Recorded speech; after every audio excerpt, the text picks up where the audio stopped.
I buried my wife on a Tuesday. The sun was wrong for it. Too bright. Too sharp. Arizona doesn't care about grief. It doesn't dim, doesn't soften, doesn't pause. It just burns. Relentless. Indifferent. Like the world refuses to acknowledge that something has been taken from you. People came in black suits and quiet voices. They stood too straight, spoke too carefully, like they were afraid grief might be contagious. They shook my hand, held it a second too long, said things they thought were kind. She lived a good life. She's at peace now. You're strong, Jack. I nodded at all of it. Not because I agreed, because it was easier. Because correcting them would mean explaining something I didn't yet understand myself. That strength had nothing to do with it. That losing her didn't make me strong. It made me empty. When the last car left and the dust settled back onto the road, the silence came in. Not slowly, all at once, like a door slamming shut on the world. I walked back into the house we had lived in for 43 years. The same house I built piece by piece, contract by contract, nail by nail. Every wall carried something of me.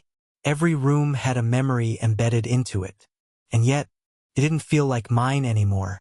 It felt like a place I was trespassing in. I went into the kitchen out of habit, pulled out 2 mugs, set them down. One for me, one for her. My hands knew the routine better than my mind did. I even poured the coffee, watched the steam rise, waited. For what? I don't know. Maybe for her to walk in and complain that I made it too strong. Maybe for something to feel normal again. But nothing came. The coffee went cold. And I stood there long enough to realize that this quiet, this absence, wasn't temporary. It was permanent. The first nights were the worst. Sleep didn't come easy. When it did, it broke apart fast. I'd wake up reaching across the bed, expecting warmth, finding nothing but sheets that had already forgotten her shape. Every sound in the house grew louder. The ticking clock, the hum of the refrigerator, the creak in the hallway floor I had always meant to fix. All of it amplified, all of it reminding me I was alone. Olivia came by a few times in the beginning. Not often, not long. She would stand in the doorway like a visitor, not a daughter. Arms crossed, eyes scanning the room like she was checking something, not remembering it. "You okay?" she'd ask. 2 words. Obligatory. I'd nod. Yeah. We both knew it wasn't true, but neither of us pushed further. Ryan came with her. Always. He didn't ask if he should. He just came. He moved through my house like he already belonged there, like he was measuring it, evaluating it, quietly taking inventory of something I didn't yet realize was already being taken from me. He was polite. That's what made it worse. Polite men hide things better. "Jack," he said one afternoon, sitting across from me at the dining table. The same table I had sanded and sealed with my own hands decades ago. "You shouldn't be dealing with all this alone." I didn't answer right away. I just looked at him, then at Olivia. She didn't meet my eyes. "There's paperwork," he continued. "Accounts, insurance, property details. Can get messy. You don't want things slipping through the cracks." Messy. Cracks. Words that sound harmless. Until they're not. "I've handled this kind of thing before," he added. "Let me take some of the weight off you." There it was. Help. Offered clean. Packaged neatly. Easy to accept. Too easy. I should have said no. I should have asked questions. I should have read every page, every line, every word. But grief does something to you. It dulls your instincts. It makes you tired in a way sleep doesn't fix. You stop fighting things. You stop questioning. You just agree, because it's easier than thinking. So I nodded. All right. The next day, he came back with documents. Stacks of them. Clipped. Organized. Tabbed. Professional. Overwhelming. "Just routine stuff," he said, laying them out one by one. Authorization forms. Access permissions. Some restructuring so everything runs smoother. I picked one up. The words blurred together. Legal language always does that. Turns simple things into something distant and hard to grasp. "Where do I sign?" I asked. That was my second mistake. Ryan didn't hesitate. He flipped pages with practiced ease. Tapped here. Pointed there. Just initial this one. Sign here. And here. Efficient. Confident. Prepared. I signed. Again. And again. And again. Each signature felt smaller than the last. Like I was giving something away without fully understanding what it was. Olivia sat beside him the entire time. Quiet. Watching. Not once did she interrupt. Not once did she say, "Dad, slow down." Not once did she reach for the papers herself. She just let it happen. When it was done, Ryan gathered everything neatly. Smiled. "We'll take care of the rest. We, not you, not me. Weeks passed. Then months. First, nothing changed. At least nothing obvious. Which is how these things work. They don't collapse all at once. They shift. Quietly. Then the letters started coming. Official-looking envelopes. Sharp edges. Cold language. Notice of transfer. Account adjustment. Ownership update. I read them at the kitchen table. Once. Twice. 3 times. Still didn't understand. Not fully. But I felt it. Something was wrong. Something was slipping out of my hands. I called Olivia. No answer. Called again. Nothing. When she finally picked up, her voice felt distant. Like I was interrupting something. "Hey, Dad." Flat. Quick. Impatient. "I've been getting letters," I said. "About the house. About the accounts. I don't understand what they mean." A pause.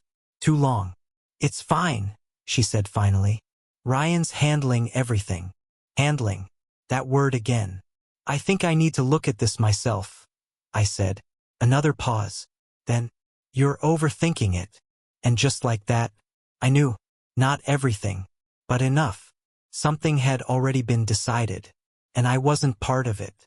I didn't go back to their house right away. Not after that call. Not after hearing my own daughter speak to me like I was something temporary. Something inconvenient. Something already decided.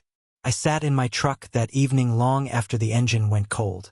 Hands on the wheel. Eyes on nothing. There's a moment when something in your life shifts that doesn't feel loud. It doesn't break like glass. It doesn't explode. It just settles. Heavy. Permanent. That's what this felt like. The letters kept coming. More frequent now. More aggressive. Words stopped sounding neutral. They started sounding final. Transfer complete. Ownership updated. Authorization confirmed. Each envelope felt heavier than the last. Not because of the paper. Because of what it meant. I started noticing small things. Things that shouldn't have changed. Things that did. My bank card stopped working at a gas station. Just declined. No warning. No explanation. I stood there, staring at the machine like it had made a mistake. It hadn't. I called the bank. Sat through the automated voice. Pressed numbers. Waited. "Sir?" The woman on the line said, her tone careful, rehearsed. "This account has been restructured under new authorization." "What does that mean?" I asked. My voice didn't sound like mine anymore. "It means you no longer have primary control." Silence. Just that. "Who does?" I asked. I already knew, but I needed to hear it. "I'm not authorized to disclose that information without verification from the account holder." Account holder. Not me. I hung up without saying goodbye. Sat there in the parking lot. Hands shaking now. Not from age.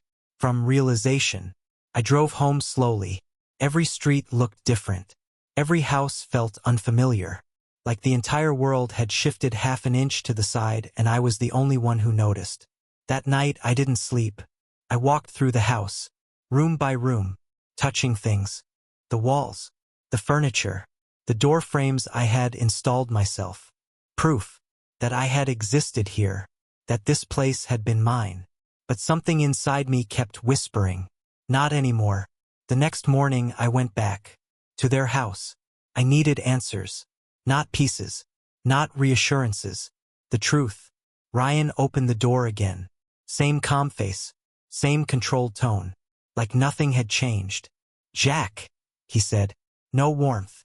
No surprise. just acknowledgement. I want to see everything, I said. No greeting. No small talk. He didn't step aside immediately, just stood there for a second, measuring me. Everything's already been handled, he replied. I didn't ask that. A pause. Then he moved. Let me in. Olivia was in the same place as before. Living room. Same posture. Same distance in her eyes. I stayed standing. Didn't sit. Didn't make myself comfortable. My accounts, I said. The house. What exactly did I sign? Ryan answered. Not her. Never her. You signed authorization for asset consolidation, he said. It was necessary. Things were scattered. Inefficient. I didn't agree to lose control. You didn't read carefully. Short. Sharp. No apology. I looked at Olivia. Finally. Directly. Did you know? I asked. She didn't hesitate. Didn't soften. Didn't even look ashamed. Yes. That word landed harder than anything Ryan had said. Because it wasn't business. It wasn't legal. It was personal. Why? I asked. She exhaled. Like I was tiring her. Because you weren't managing things properly, she said. And we had to step in before it got worse. Worse. I've been managing my life for 70 years, I said. Ryan stepped in again. Always him. And now you don't have to. That's when it hit me. Clear. Cold. Unavoidable. This wasn't help. It was replacement. They hadn't stepped in to support me. They had stepped in to take over. And my house? I asked. Olivia answered this time. It's in a trust now. A trust one don't control. Another pause. Then, no. Silence. Heavy. Final. I nodded slowly. Not because I accepted it. Because I understood it. And where do I go? I asked. That same look again. That same absence. You can't stay here, Dad. There it was. Again. Clearer this time. Colder. No anger. No hesitation. Just removal. I didn't argue. Didn't raise my voice. Didn't fight. Because something inside me had already broken. And once it breaks, there's no sound. Just emptiness. I walked out again. Same sun. Same heat. Same indifference. But this time, I knew. I had nothing left. Days blurred after that. I stayed where I could. Cheap motels. My truck. Places that didn't ask questions. Places that didn't care who I used to be. I stopped calling Olivia. There was no point. I stopped opening some of the letters. There was no point. Time became thin. Unimportant. Until the attic. It happened by accident. Or maybe it didn't. I went back to the house. Not to stay. Just to take what was still mine. Or what I thought might still be. The lock hadn't been changed yet. That surprised me. Or maybe it shouldn't have. They hadn't rushed. They didn't need to. Everything was already signed. The house felt hollow. Not empty. Hollow. Like something had been removed from inside it. I moved through it slowly. Not taking much. Just small things. Old tools. Photographs. Things that couldn't be transferred on paper. Then I remembered the attic. A place we hadn't touched in years. I climbed up. The ladder creaked the same way it always had. That sound almost made me stop. Almost made me turn back. But I kept going. Dust. Boxes. Old memories sealed in cardboard. I wasn't looking for anything specific. Just something. Anything. That's when I saw it. A small metal box. Locked. I didn't recognize it. That alone was enough to make my chest tighten. My wife didn't keep things from me. Not like this. I brought it down. Sat on the attic floor. Stared at it. The lock wasn't strong. Old. Simple. It broke easier than I expected. Inside. A phone. Her phone. One I hadn't seen in years. And a note. Folded carefully. Placed on top. My hands trembled as I opened it. Her handwriting. No doubt. No mistake. For words. That was all. Don't trust her. Start with your daughter. I read it once. Didn't understand. Read it again. Then again. Each time. Heavier. Darker. Sharper. My wife. The one person who had never lied to me. never misled me, never turned away. She had left this. For me. Not a memory. Not a goodbye. A warning. And it was about Olivia. I sat there for a long time. Phone in one hand. Note in the other. Everything I thought I understood. Shifted. Cracked. Then broke. Because if my wife, the woman who knew me better than anyone, was telling me not to trust my own daughter, then I hadn't lost everything by accident. I had been led there, deliberately, carefully, and I had walked straight into it. I looked at the phone again. That's when I realized this wasn't the end of something. It was the beginning. And for the first time since the funeral, I felt something other than emptiness. Not hope. Not yet. Something colder. Clarity. And a question that wouldn't let go. What else had they taken from me that I hadn't even noticed yet? I took the box to a motel on the edge of Glendale. The kind of place that rents by the week, asks no questions, and smells faintly of bleach trying to cover old cigarettes. The carpet was stiff. The air conditioner rattled like it was dying in the wall. But for the first time in months, I had something more valuable than comfort. I had doubt. Real doubt. Sharp enough to keep me awake. I set the phone on the bedspread and stared at it like it might speak on its own.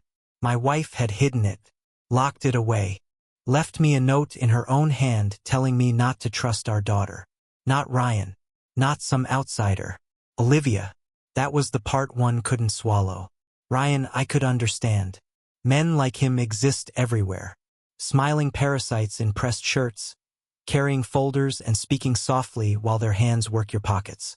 I had met men like that on job sites, in permit offices, in supply yards. They come in polished. They leave with more than they brought.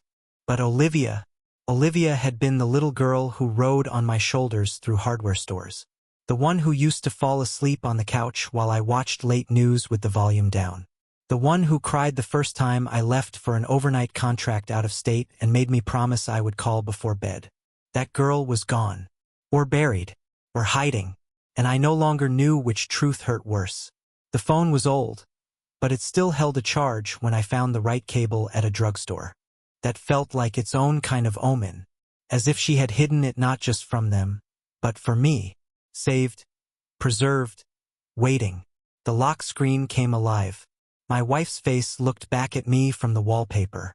A photo I had taken in Sedona years ago. Wind in her hair. Half a smile. Sun on one side of her face. I nearly put the phone down right there. My throat closed. My chest tightened. Grief does not arrive once and leave. It circles, waits, then puts its hands around your neck when you're tired. I unlocked it after 3 tries. Our anniversary, of course. Inside there were folders, notes, voice memos, photos of documents, screenshots. A pattern began to emerge before I understood any of it. She had been collecting things. Quietly, carefully, like a woman living in a house that had started to tilt before anyone else felt the floor move. The first recording was short. Her voice was low, almost whispering. Jack keeps trusting what's put in front of him. Ryan knows that. He flatters him, talks slowly, brings papers when he's tired. Olivia keeps defending it. I don't know if she's blind, scared, or helping him. I need proof before I say anything. I stopped the recording and sat there without moving. Scared, helping him, blind. 3 possibilities. None of them merciful. I played the next one. This time Ryan's voice was in the background. Distant, muffled, but clear enough to recognize. He was talking about loans, about moving things around, about needing temporary coverage before a creditor found an account. My wife barely spoke. She was recording, not participating. At one point Olivia said, "Just don't let Dad see any of this yet." I replayed that sentence 3 times. Not because I had misheard it. Because I hadn't. My own daughter. Not let Dad see any of this yet. The motel room suddenly felt smaller. Meaner. I stood up and paced the length of it, 6 steps one way, 6 back. I felt old in a way I hadn't before. Not weak. Not tired. Used. There's a difference. Weakness belongs to the body. Being used settles deeper. It reaches the bone. By dawn, I knew two things. First, I had been robbed in slow motion. Second, I wasn't smart enough to untangle it alone. So I called Mike. We had not spoken much in recent years. Life had thinned us out the way it does with old friends. We were still there for each other in theory, but theory is cheap until trouble tests it. Mike had been an attorney for 40 years and still carried himself like one. Straight-backed, dry-eyed, patient in the way men become when they've spent their lives watching other people panic. He answered on the third ring. "Jack." I hadn't heard concern in a man's voice directed at me in a long time. It almost undid me. "I need help," I said. He didn't ask what kind. He just said, "Where are you?" 2 hours later, we sat in the back booth of a diner off Bell Road. The kind with cracked red vinyl seats and coffee dark enough to stain your conscience. I brought the box, the note, the phone. Mike listened without interrupting, which somehow made it worse. People who interrupt you are still living in the moment. Mike was already building a case in his head. When I finished, he folded his hands and looked at me for a long time. "Jack," he said quietly, "I think you signed transfer documents you never understood, and I think Ryan may have been using debt pressure to move your assets before his own creditors could reach him." I stared at him. "May have." He shook his head once. "No, let me say that properly. From what you've shown me, that's exactly what it looks like." The words should have shocked me. Instead, they landed like confirmation. Mike spent the rest of the morning calling in favors. Title contact. A forensic accountant he trusted. A clerk in county records who still owed him for getting her son out of a contract dispute 15 years ago. By noon, pieces started surfacing. Properties had been reassigned through trust structures and holding entities I didn't recognize. Signatures bore my name, but several looked wrong. Not laughably fake. Better than that. Careful. Practiced.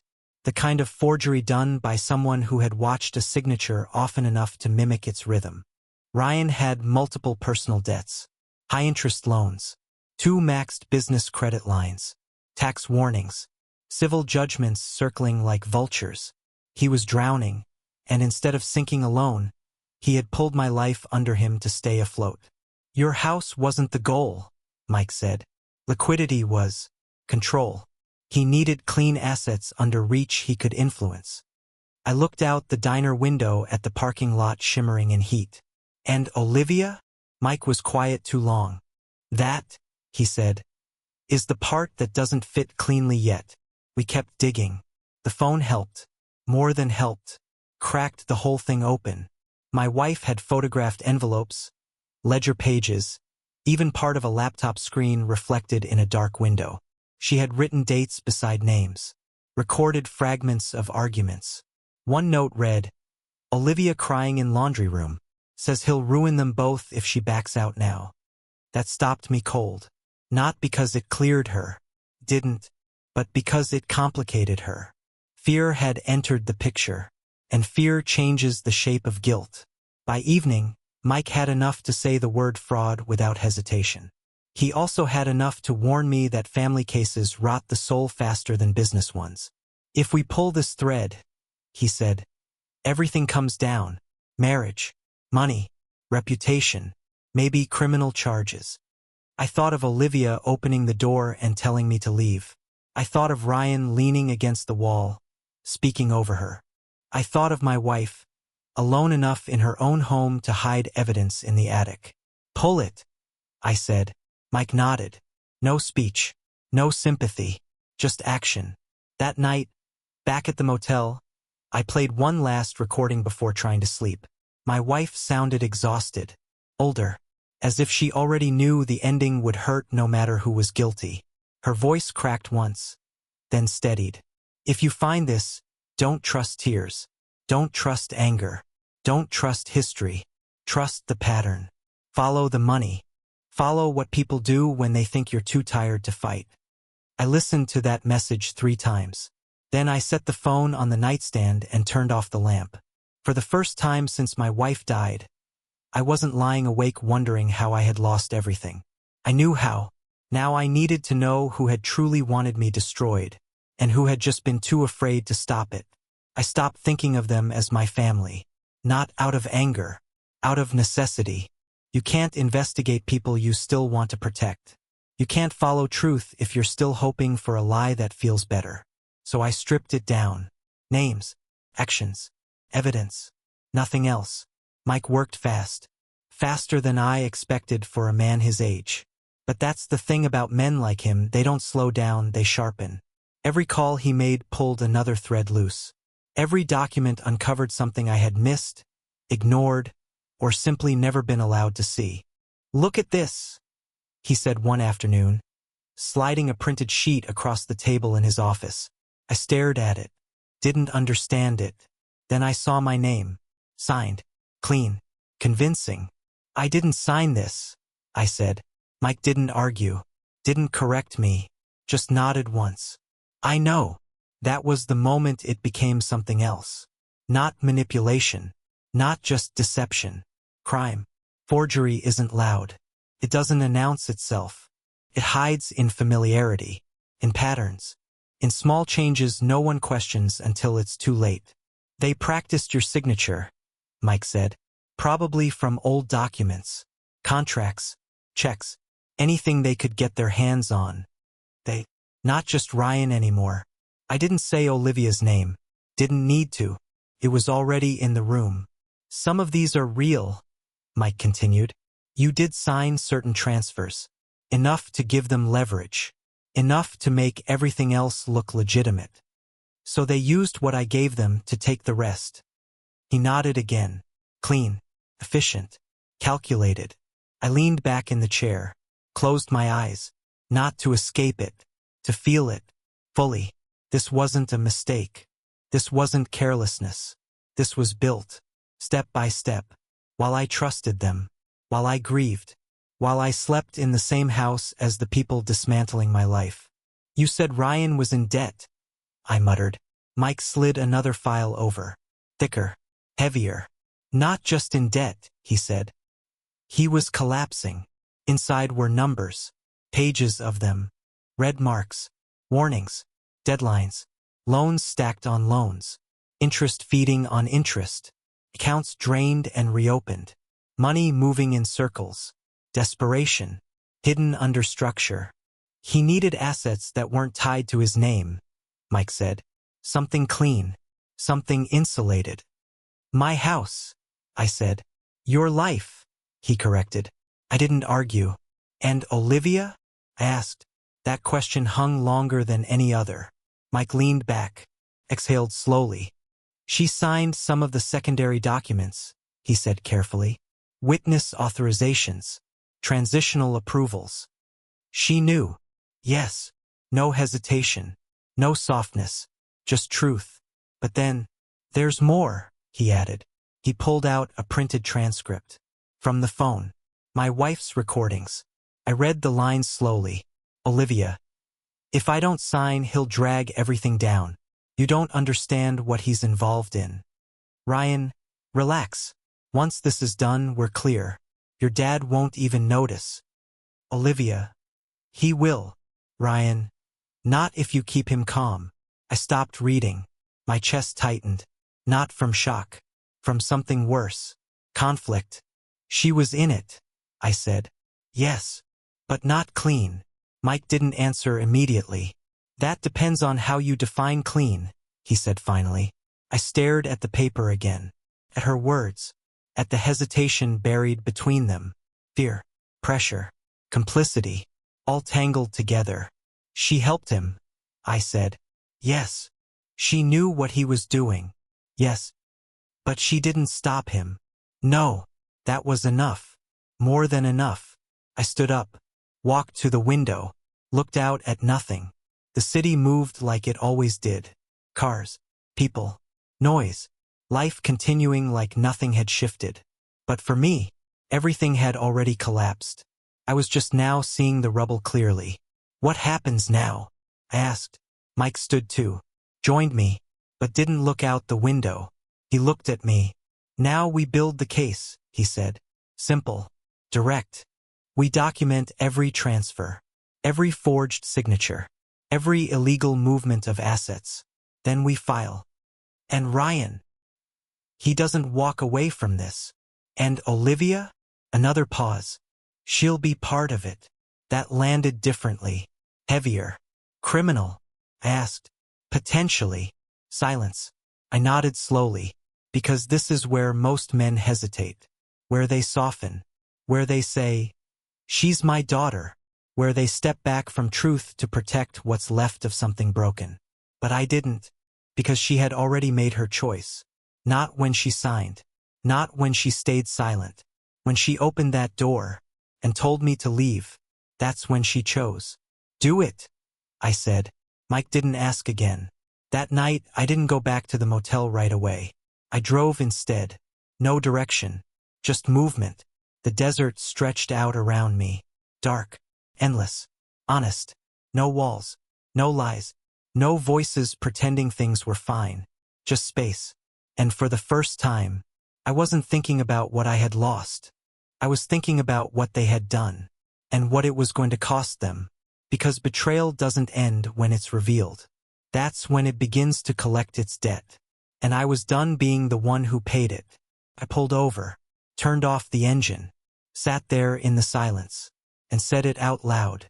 Not for anyone else. For myself. They don't get to walk away from this. The words didn't echo, didn't sound powerful, but they felt solid. Final. Because for the first time since I buried my wife, I wasn't reacting. I was choosing. And somewhere deep inside that emptiness they left behind, something had returned. Not warmth. Not forgiveness. Something colder. Stronger. Control. I didn't rush it. That's the difference between anger and decision. Anger moves fast. It burns, it explodes, it makes noise. Decision waits. And I waited. Mike told me to let the evidence settle. Give them rope, he said. People like Ryan don't stop when they're ahead. They push further. That's when they make mistakes. So I stayed quiet. Didn't call. Didn't warn. Didn't confront. But I watched. Counts moved again. Small amounts this time. Testing. Probing. Like someone checking if a door they broke into was still unlocked. Ryan wasn't done. That told me everything I needed to know. A week later, Mike called. We're ready. 2 words. Heavy ones. Ready for what? I asked. For them to stop pretending. We filed that morning. Formal. Official. Irreversible. Fraud. Forgery. Asset manipulation. Financial exploitation. Not accusations. Charges. By afternoon, the first reaction came. Not from Ryan. From Olivia. She called. I stared at the phone while it rang. Let it go once. Twice. Then I answered. Dad. Her voice broke on the first word. That almost did it. Almost. But I remembered the door. The way she didn't look at me. The way she said leave like I was already gone. What is it? I said. Flat. No warmth. What are you doing? She asked. We just got notified. Legal filings. Accounts frozen. Ryan's losing everything. What did you do? There it was. Not are you okay? Not why didn't you talk to me? What did you do? I stopped it. I said. Silence. Then, you're destroying us. Short.